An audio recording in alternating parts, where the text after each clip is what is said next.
Welcome, foolish mortals, to another episode of the HitchHiking Host Show. I am your host, your ghost host, Wes Troop, and I'm back again with another show this week. We're going to talk all about the news that went down in the Disney parks, and I'm going to give you a little review of a new castle stage show of what I thought. So, let's get to moving.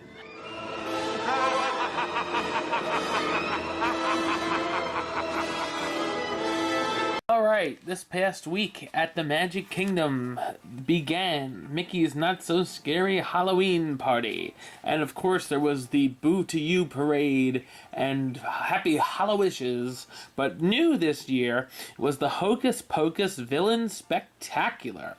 So I thought I would tell you guys all about this and give you a little bit of a review, if you will. I'm just a warning, I guess you could say. I'm not a humongous Hocus Pocus fan.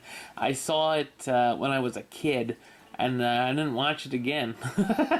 I'll have to give it a rewatch sometime. Maybe do a review on my other channel with my movie reviews. But just never really got into this movie. But anyway, so some dancers opened the show, which of course is usually how these castle shows open. By the way, this is in front of the Cinderella's castle, on the stage there. They dance to Season of the Witch, which is very fitting. And then the Sanderson sisters come out, and they say they have returned to throw the biggest Halloween party the Magic Kingdom has ever seen, baby. Not in those exact words, but you know. So Dr. Facilier stops by to help the ladies with their spell. The sisters want to do a spell to make it the best Halloween party ever, whatever. So Dr. Facilier stops by to help the ladies with the spell, and he croons, of course, "Friends on the other side." Yeah, that's pretty cool. Oogie Boogie comes out next to help with the next ingredient for the spell and sings, of course, the Oogie Boogie song. You gotta love it. And then finally, Maleficent stops by saying here's another party she wasn't invited to. She brings along some frightful friends for the final ingredient in the spell. And the Queen, Hades, Cruella de Vil, Captain Hook, Jafar, Lady Tremaine all join the party. And once the spell is complete, the Hocus Pocus party potion is complete. And that's what they wanted to do. And the show then ends with a rousing rendition of I Put a Spell on You, with the whole cast singing. These castle shows are hit and miss for me. I didn't see the other villains show when I went to Mickey's Not So Scary Halloween Party. And I didn't see the shows that they had for the Christmas party either, because you want to make sure you see the parade and the fireworks, but these shows are sort of like, hit and miss. Well, I did see the Frozen Castle show, but that was before the party even started. So, the party goes so fast. It's from like 7 to midnight, and you think you get a lot of hours in there, but you want a good spot for the parade, you want a good spot for the fireworks, you want to do some rides in there because there's not that long of a wait for the things, for the rides, and if they have the special character meet and greet, that 5 hours they give you is really not enough to get all that done, to see all the shows and all that. So, some things have to, not get seen. So, I never really watched the castle shows that much. But, this one looked pretty entertaining, I'd probably stop by and look at if it wasn't, a humongous crowd, or if it wasn't right before the parade or the fireworks or something, but whatever. It seemed alright. I think Hocus Pocus fans will find it really entertaining. It's okay in my book. And speaking of Hocus Pocus, inspired apparel from the movie is available online for a limited time.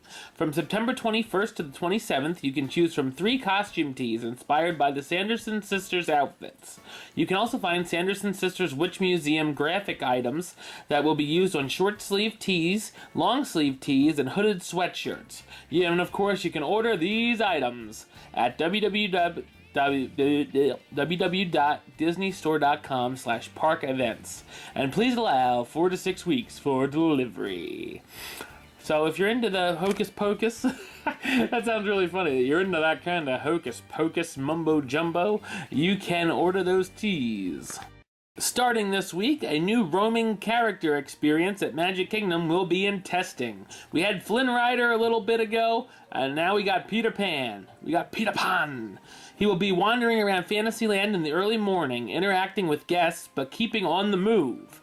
Like Flynn Rider's test, he won't be able to stop for an autograph or picture, but you can still find him at his normal meet and greet in Adventureland.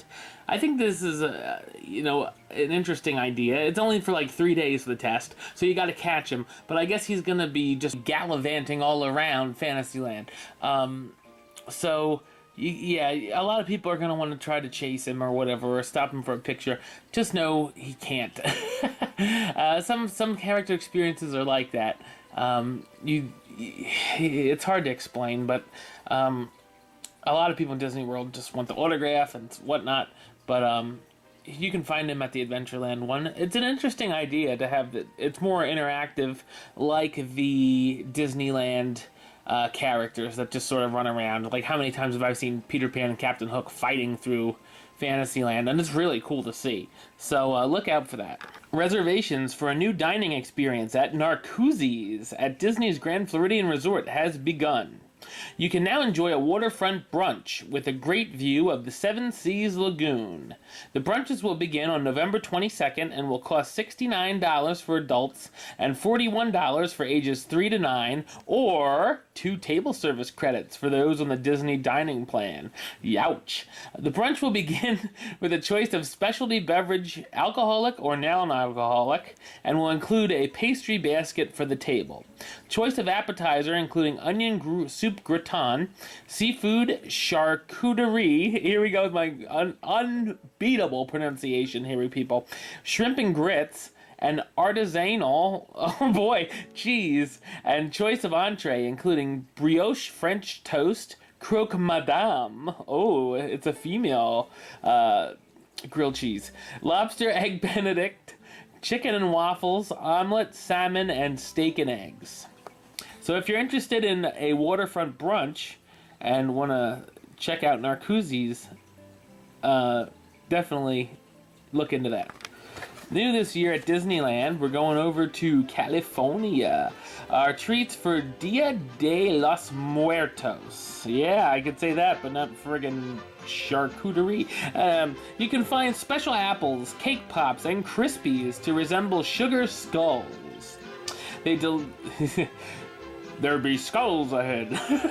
I know it's squalls. Don't call me out on that. These delicious treats have been covered in caramel and white chocolate with sanding sugar elements, chocolate candy pieces, and even marshmallow flour accents.